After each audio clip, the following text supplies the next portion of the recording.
Welcome to the Real Female Entrepreneurs, where we pull back the curtain on the stories, strategies, and success secrets of extraordinary entrepreneurs who are making a remarkable impact in the world. Today, I am totally honored to have a woman I have been able to meet backstage of virtual events and cannot wait to meet her in person. It's going to be so much fun. And plus, be a part of her book that's coming up and coming out in August 2026. Hold My Crown, Volume 2. Please help me welcome a resilient, inspiring, and transformational leader who proves that our greatest challenges can become our greatest purpose. From overcoming human trafficking, a traumatic brain injury, breast cancer, and a stroke to becoming a globally recognized speaker, coach, best-selling author, and advocate for authentic leadership. She has dedicated her life to helping others like you and me find our voice and own our story. Get ready for a powerful conversation about resilience, leadership, personal growth, authentic communication, and creating meaningful impact. Please join me in welcoming the incredible Dr. Michelle Mras. Welcome, Michelle. You know what, guys? She's also the CEO of Mras Incorporated and co-host of Denim and Pearls podcast. That's got to be fun. I know that now. So, welcome, Dr. Michelle. You're so much fun. I love it. Well, thank you for having me, Angel. Wow. Okay. So normally I just walk right into business, but not with you. Oh, There is just too much resilience here. How did you overcome everything you've overcome and still put your best foot forward and become the amazing speaker, author that you are today? well, I am a Gen X baby. Do you remember that cartoon at Christmas time where put one foot in front of the other? That's how I survived. Honestly, I didn't. I tell people, and they do, oh my goodness, you're so resilient. I do. I wasn't resilient while I was in it. So, like with my human trafficking, I was 17 and I never knew I was being resilient. I was just getting up. And so what would happen is I learned, and it's why I'm such a magnetic speaker and coach now. I learned how to watch people and watch the nuances of their personality shift. I mean, there was so much I learned during that human trafficking time because I was so afraid of what I would do that would cause harm and pain. And what I did was I learned to just get up. Do my only goal is wake up today. Just wake up, wake up, Mhm. wake up. And I did that, but through every other trials that I've gone through as I got older was my goal wasn't I'm going to do this. It's like I'm going to get healthy. I'm going to run 10 miles. No, mine was I'm going to get up. Next one was I'm going to do blah, blah. I would add one little thing every day just to get myself a little bit better. And the next thing I do, I look back and went, holy smokes, I made it through and I did all that. All I was doing was, oh, here, you'll like this, Angel. I was embracing my toddler mindset. Oh, A, that's cute. a toddler has hope. A toddler will believe in something that everyone else says, there's no way that's going to happen. I would Mhm. embrace that hope of, what if I could do this? And I would go for it. And everyone else would tell me, nah, it's probably not going to work. You're going to get yourself killed. And I would do it and it would work. And so I embrace the possibilities in hopeless situations, of what could possibly happen if I tried it first. And so I don't even say try now. I just did it. And if it wasn't working, I would adjust as I was doing it. Yeah. Oh, that's amazing. So that sort of reminds me of the little girl. I have a story of a little girl who lived next door to me, and she was all dressed up, ready to go to school. It's like first day of school. And I looked at him like, oh, wow, you're going to school. What grade are you going to be in? And she told me, and I think kindergarten, fourth grade, I mean, pre K, something like that. And she looked, and I said, well, that's exciting. How do you feel about it? She goes, I get to go to school.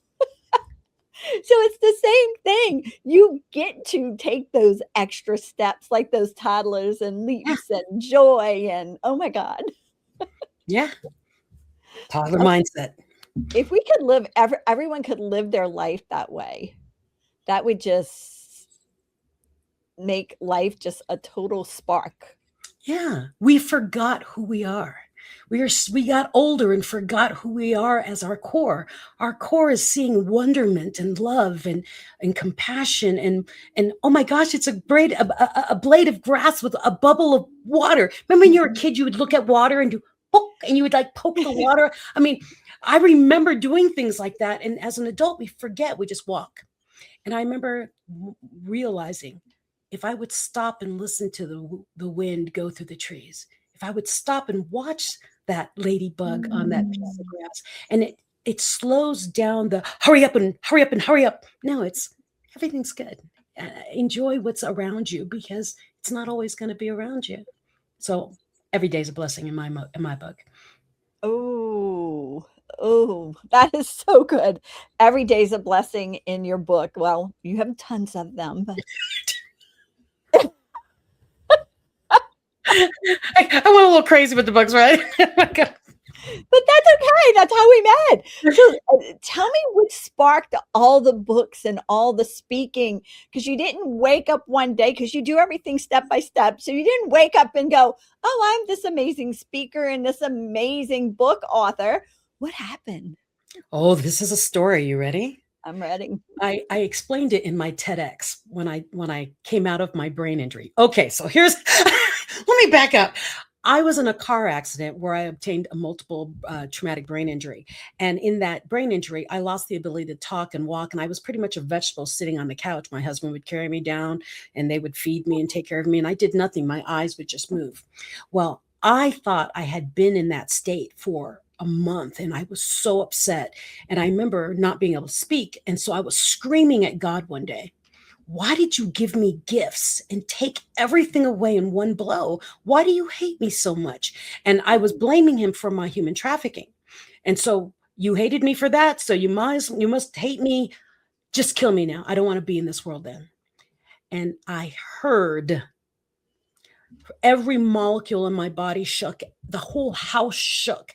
I heard, you're not dead yet. Get up. And in the you're not dead yet, I felt it.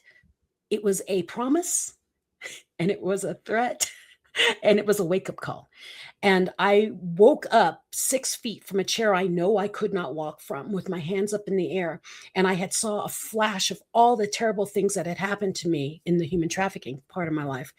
And there was something huge and see-through, huge body protecting me. And there were flames and things hitting that being and it was protecting me and it was just bouncing off of this other being and I was watching my life in fast forward but it was protecting me and I put my hands up in the air and said, God, thank you for protecting me through all the hell I thought I was going through. I will walk through any door you offer. I will always say yes, and I will never question where you direct me ever again in my life. And that is why I've gone through 40 books. That is why I'm an international speaker and an author and a singer, because every door that God has opened, I said yes. So every book, if someone says, hey, you want to be in my compilation? Yes. Will you write my forward for me? Yes. I mean, I just say yes to everything that feels right to me. And pretty much everything that walks in my perimeter, my proximity has been a yes. And I've grown exponentially. So you've got to think, I went from not walking and talking, and I thought it was for a month. When I started walking and talking, I found out after I said yes to a podcast, I only had a 16-second memory. I said yes to a podcast, and my husband was standing there. And they said, so how long have you been out? And I said, oh, about a month or two. And my husband said, Michelle, you've been out for 1.5 years. I didn't know. When I had got mad at God, I had been unable to move or walk or talk for 1.5 years. Oh. So my message, and that's why I talk about getting your story out, because a lot of us see our pain stories as pain. And what I've learned through all of my trials is everything we experience is a lesson. in some way, shape, or form. You may not even know it was a lesson. Like with me, my human trafficking, I didn't realize it was a lesson for all this woman that became me till 40 years later. And so my whole thought with sharing your story is understanding why that story is so important to you and what did you learn from it so that you can share that, because I believe that God is the ultimate silversmith. And every time we go through anything, it's because we're being refined. So when bad things happen, my human side does, oh no, not again. And then the spiritual side of me says, thank you. Thank you for believing in me and being with me and staying with me. Oh, I love that. And you're right. Everything we go through is for a purpose and a lesson, maybe not even for us sometimes. Yeah, it'd be generations later. We don't know. You don't know. Or maybe somebody you speak to that you have to touch their heart, and you're the only person that can deliver that message. Exactly. Someone is waiting for your voice, yours in particular. And so don't ever be afraid to share your story, because when it feels like it needs to come out, it's because God put someone in your vicinity that needs to hear it. Yeah, I'm a big believer in that. Definitely. So, everything you've been through, Mhm. what would you go back and tell your 18-year-old self? When you find yourself in hell, don't stop. Oh, There's always a light, even when you don't see it. Don't stop. And the thing is I've actually thanked my 17-year-old self. I thanked her for not giving up. I thanked her for waking up every day, because there were days where we did not want to wake up, oh yeah, I'm sure. and she did. And I thanked her for helping me become the woman I am and enduring as much pain as she did. Because if she didn't, the woman who's now helping millions of people around the world Mhm. would not be here. She is the reason I'm here. So, talking about helping millions of people around the world, what is it that actually catapulted your business? A strategy, a decision, a growth, a mindset? Do you have an idea? Can you pinpoint it? It's that positive mindset. I grew my business during the worst of my cancer. So when I had my brain injury, I started speaking with a 16-second memory. I did my TEDx with a 16-second memory. My thought was, how bad can it be? If I go up and go blank, oh well, And so I went up and did it. And when I did that and people saw this woman with a 16-second memory doing this powerful talk, I was invited overseas to speak. And so when I went there, then hundreds of people found me and started asking me to go speak. And remember what I promised God.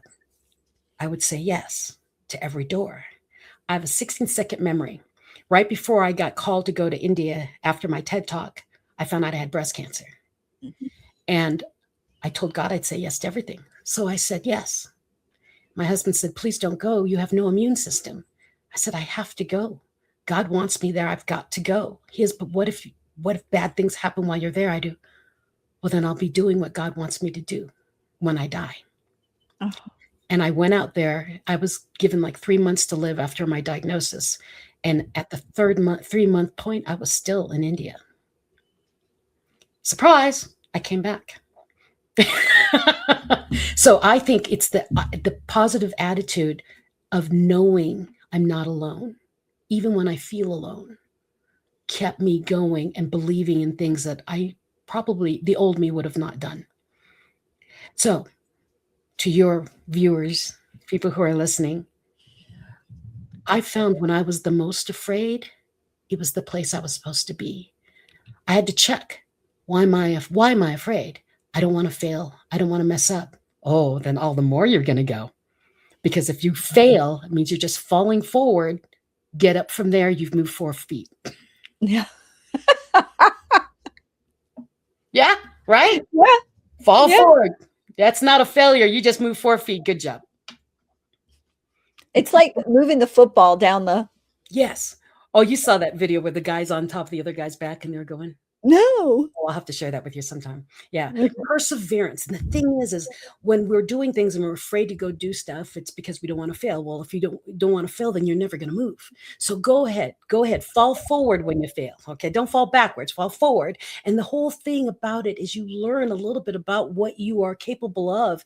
And I wouldn't be doing what I'm doing if I said I have a brain injury, I have a 16-second memory. I can't be a speaker because I can't remember any of my speeches.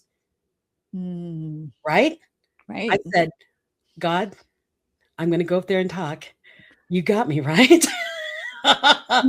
and and I became an international, well-paid international speaker.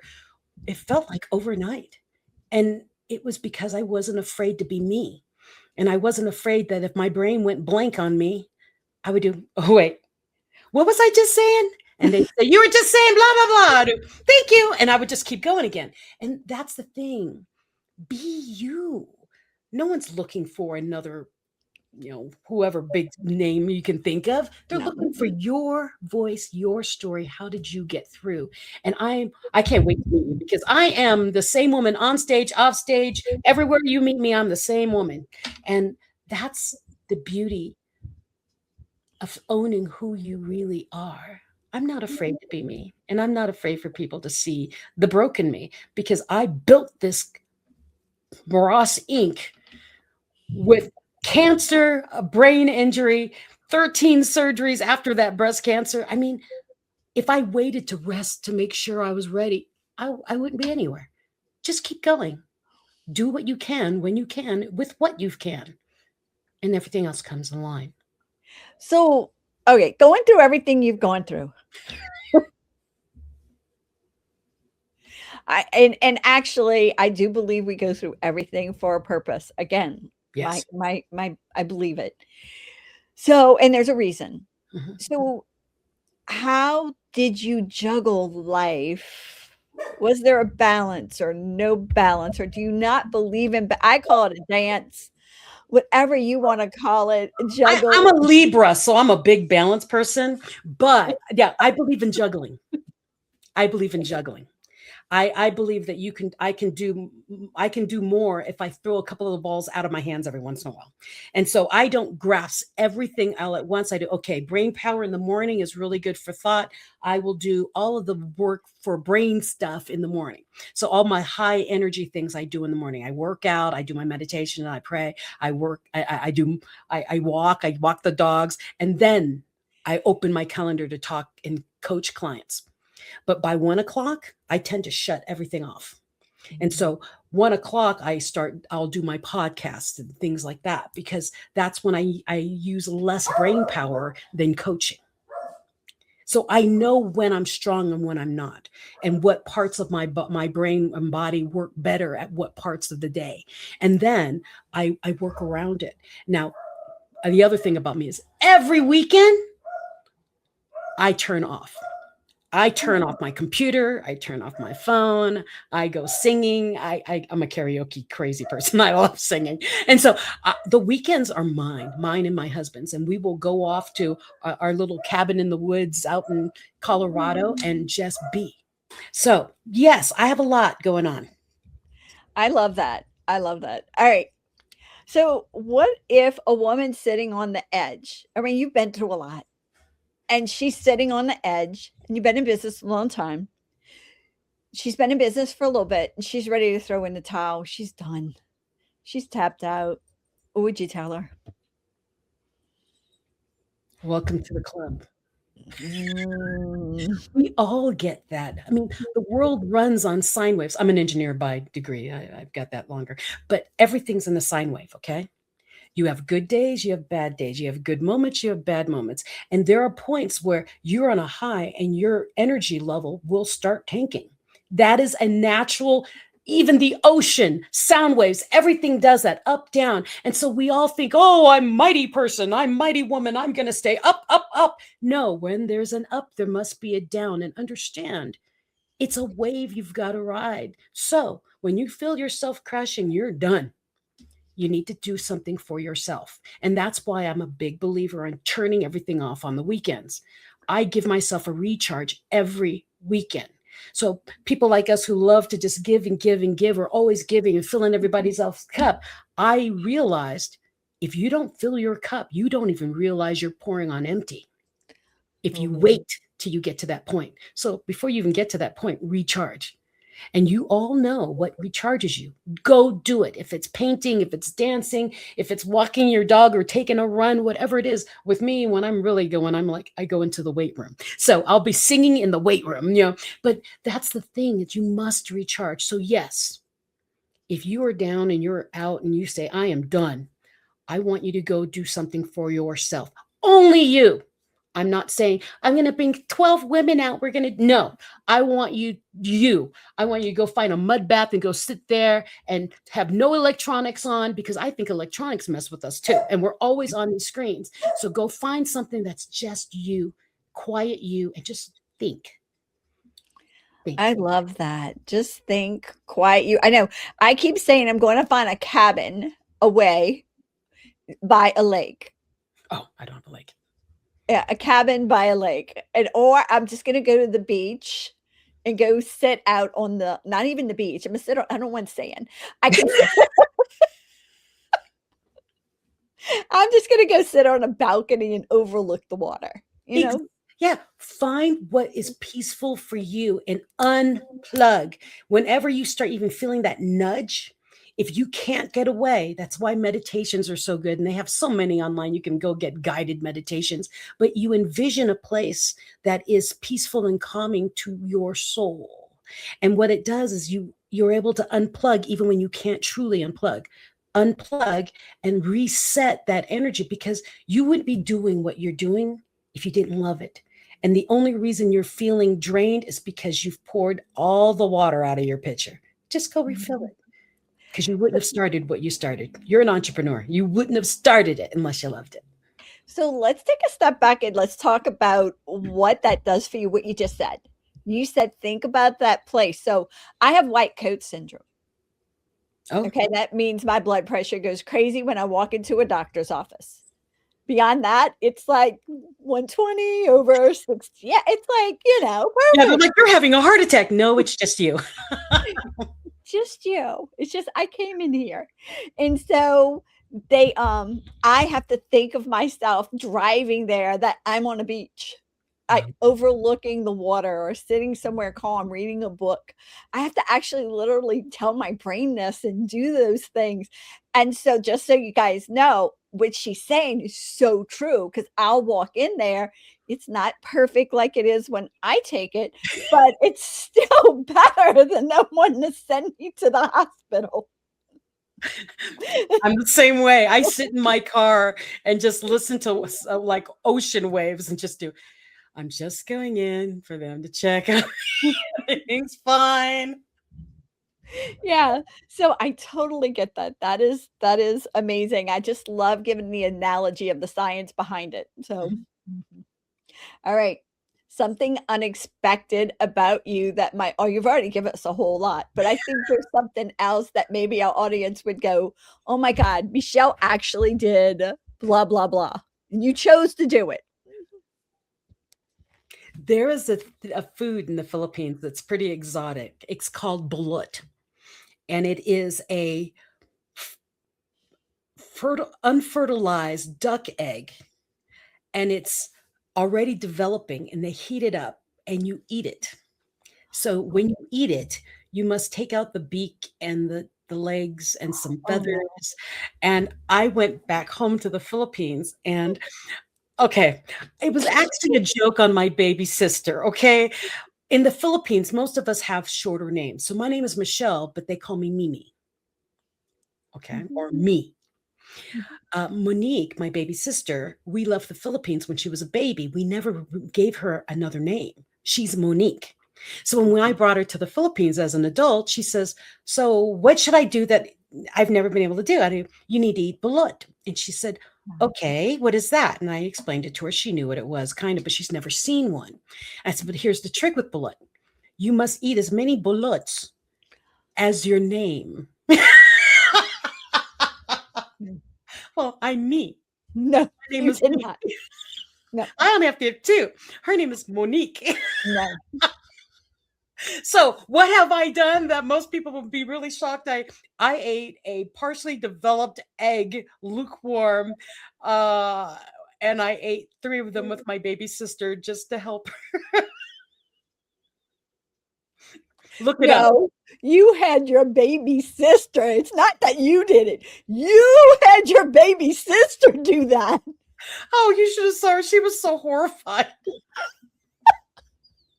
I told her, whatever you do, you eat it in the dark, don't look at it. And she cracked it open, she looked and went, oh, it's got eyes. I told you not to No, look. no, High, no. high protein delicacy in the Philippines. So there, I told you the less stressful one than I was going to tell you. Oh, you have to tell me the other. You have to tell me the other. Come Right on. now?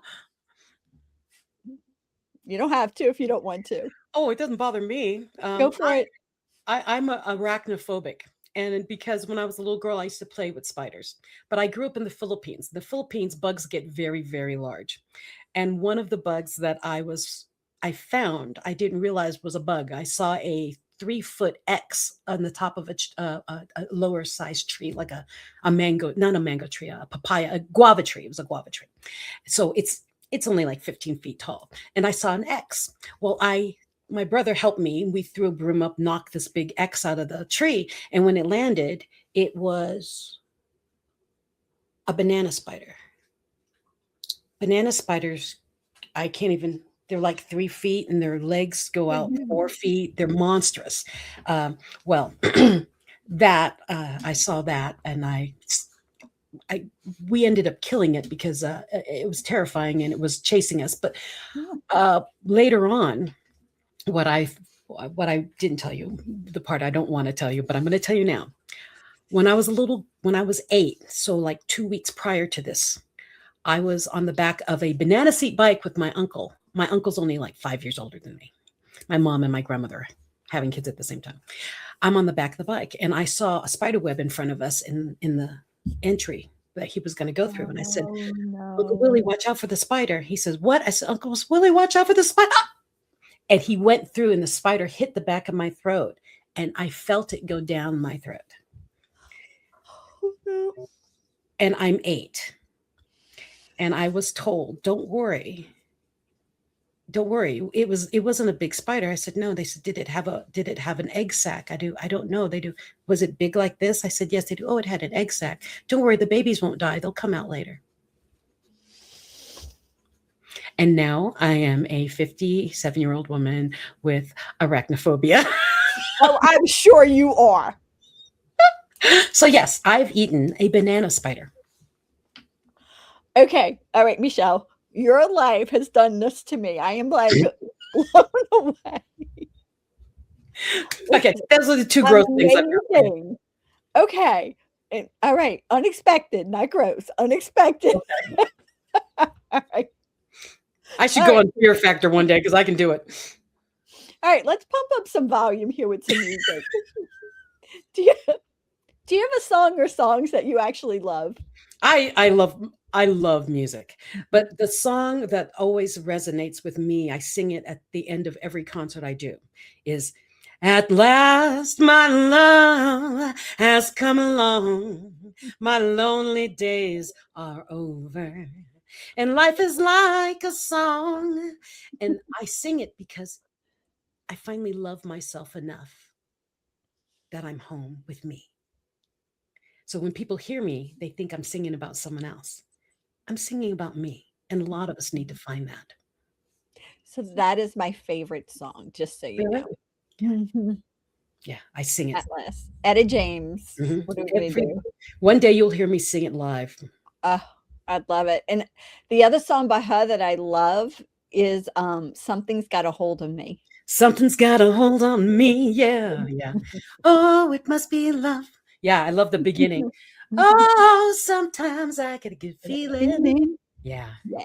Yeah, I love those 2 songs. Oh, see, we do need to meet. All right. So tell us about your books. Oh my goodness. about why I write or what I write. Tell us about your books. Like, oh, tell us some of the latest ones that you've done. I know you've done what, 40? 40. Yeah. So, what's some of your favorite ones or the latest ones that you've done? Well, my favorite one is I don't even have it with me. Oh my gosh, what a terrible author I am that I don't have it next to me. I gave it away. That's probably why. It's I do that with my magazines. Yeah, I it's give called them Faith in Motion. That's my latest one, and reason I love this one so much is I always share the title of my book with someone, or I've added someone, or I put an image on it, or I put a painting on it, whatever. This one, my face is on it. It's the only one that has my face on it, and I've never done that before. And Faith in Motion is based off of Think and Grow Rich.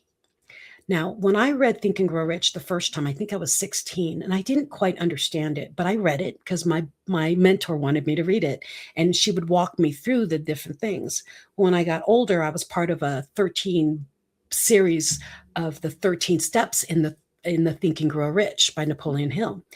And what I did is I put my life, my experiences in each of the different 13 steps of Think and Grow Rich. So like desire and mastermind and purpose, all these things. And I put my chapters based off of Think and Grow Rich.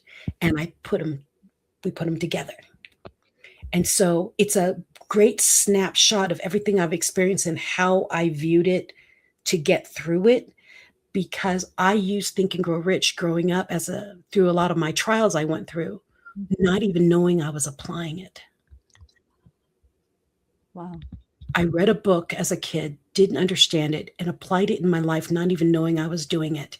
And now, as an older woman, realizing, hey, that's where I learned that. Oh, that's how I applied that. And so I showed it in the book, because Think and Grow Rich was written in the 1800s or something. I mean, it's old and written by some old man in his perspective. So now it's in a woman's perspective and from my life experience and how I used it to grow this. Wow. Yeah. And your new book that's coming out in August, and you're going to be featured in August. So tell us about the new book. Hold My Crown. Women and Men of Grit share stories of resilience and vulnerability. Now, that book started as Hold My Crown Part 1. It was with the Women of Grit share stories of vulnerability.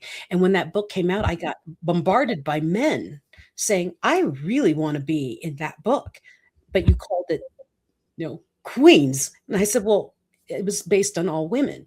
And I got bombarded by men telling me their stories. And what I realized is all of us have stories that relate in some way to a man and vice versa to a woman, men and women. And so I wanted this book to be a double book, women on one side, men on the other side. And it would be a two-sided book.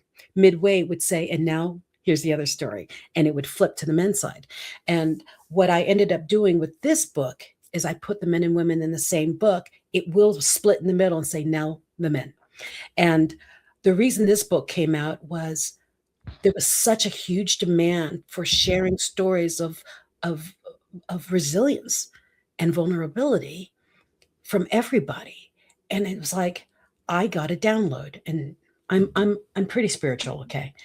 When that first book came out, I started planning the second book with women. And I got someone that I met when I first went to India. Remember, with my brain injury and my breast cancer, I met a woman back then. She calls me and she says, I need to get on a Zoom call with you now. Okay. I get on the Zoom call with her and she says, I got a message for you from God. I said, what? And she says, he said, enough with the women.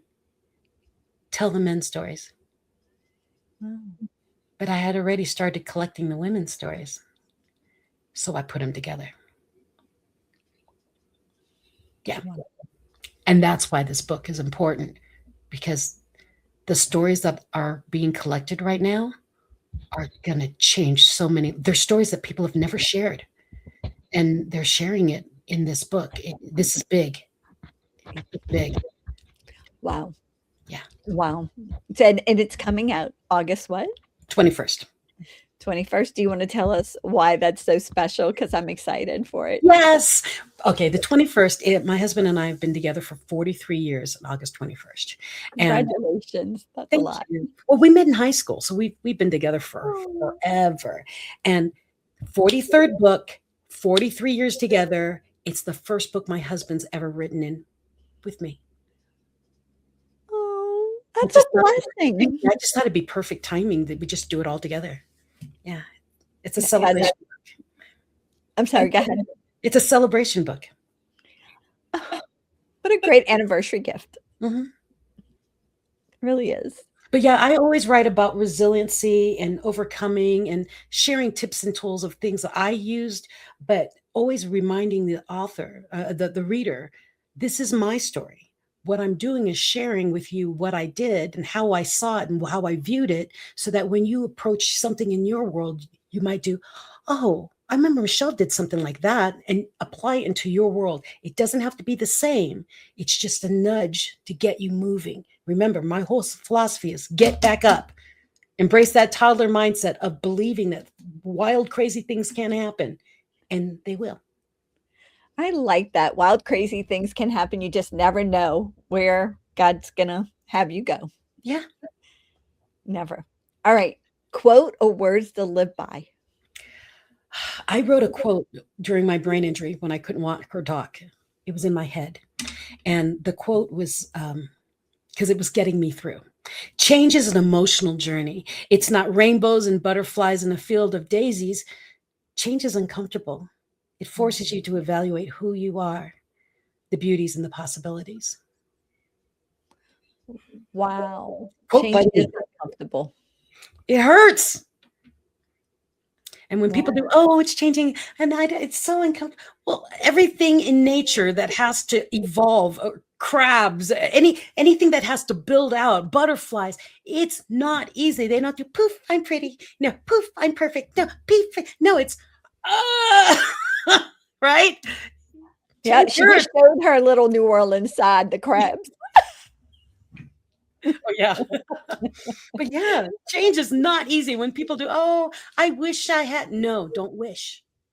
Don't wish those things. Don't pray to God to give you strength, because he will give you a reason to figure out that you have it. Whew. Yes, he will. And then, Lord, he's going to test you to show the fact that you have it, Yep. because you are going to have to show the world your strength if you're praying for it, right? I pray for guidance and to do his will. That is, I do not ask for anything specific anymore like that. I ask for a host of angels and a hedge of protection. That's what I ask for. Yeah. Just protect me through while I'm running through this flame, right?